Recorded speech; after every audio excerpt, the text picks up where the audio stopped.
ஆண்டவரும் இரட்சகரும் ஆகிய இயேசு கிறிஸ்துவின் நாமத்தில் உங்களை வாழ்த்துகிறேன். இந்த காலை வேளையில் கர்த்தர் தாமே உங்களோடு பேசுவாராக, உங்களை வழிநடத்துவாராக. அவருடைய சத்தம் உங்கள் செவிகளில் கேட்கட்டும். ஒரு வசனத்தை வாசிக்கிறேன். யூதா எழுதின நிருபம் 5ஆம் வசனத்தினுடைய பின்பாகம். கர்த்தர் தமது ஜனத்தை எகிப்து தேசத்திலிருந்து வரப்பண்ணி இரட்சித்து பின்பு விசுவாசியாதவர்களை அழித்தார். பாருங்கள், நம்முடைய ஆண்டவராகிய இயேசு அன்புள்ளவர், இரக்கமுள்ளவர். பழைய ஏற்பாட்டு காலத்தில் இஸ்ரவேல் மக்களை குறித்து இந்த வசனம் சொல்லுகிறது. வானாதி வானங்களை உண்டாக்கின தேவன் யெகோவா கர்த்தர் தம்முடைய ஜனங்களை எகிப்தின் அடிமைத்தனத்தில் மீட்டு கொண்டு வந்தார். எகிப்திலிருந்து வந்த ஜனங்கள் அவரை விசுவாசிக்கவில்லை. அவர்களை இரட்சித்தார். அவர்களுக்கு தேவன எல்லா நன்மைகளையும் தந்தார். அவர்களுக்கு வானத்தின் மன்னாவை தந்தார். அவர்களுக்கு தண்ணீரை கொடுத்தார். அவர்களுக்கு இறைச்சியை கொடுத்தார். எல்லாம் கொடுக்கப்பட்டது.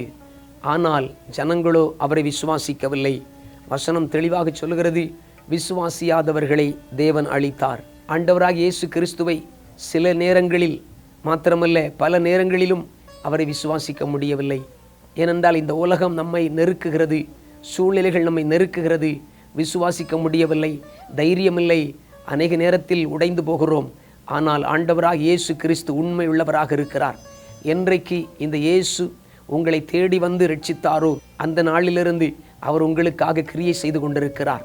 ஏனென்றால் நீங்கள் தேவனுடைய பிள்ளைகளாய் மாறிவிட்டீர்கள். அந்த தேவனுடைய பிள்ளைகளாக மாறியிருக்கிறதுனால தேவாதி தேவனுடைய ஒரே பேரான குமாரன் இயேசு உங்களுடைய சகோதரனாக அவர் இருக்கிறதுனால, அவருடைய இரத்தத்தினால் கழுவப்பட்டு நீங்கள் சொந்த ஜனமாய் மாறிவிட்டபடினால அவர் உங்களுக்காக யுத்தம் பண்ணி கொண்டிருக்கிறார். உங்களுக்காக நன்மைகளை செய்யும்படி அவர் எத்தனையோ காரியங்களை செய்து கொண்டிருக்கிறார். உங்கள் கண்கள் காணவில்லை, உங்கள் இருதயத்தில் அது தோன்றவில்லை, உங்கள் செவிகளிலும் கேட்கவில்லை.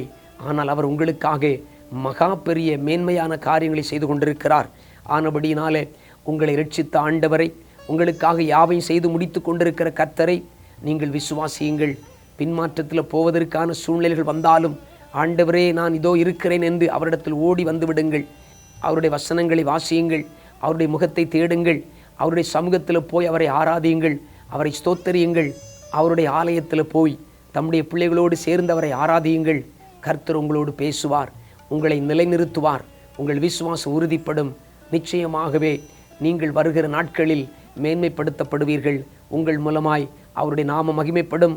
கர்த்தரே தேவன் அன்றி அன்றைக்கு எலியாவும் எலிசாவும் தீர்க்கதரிசிகளும் நிரூபித்தது போல உங்களை கொண்டு கர்த்தர் பெரிய காரியங்களை செய்வார். அவருடைய நாம மகிமைப்படும்.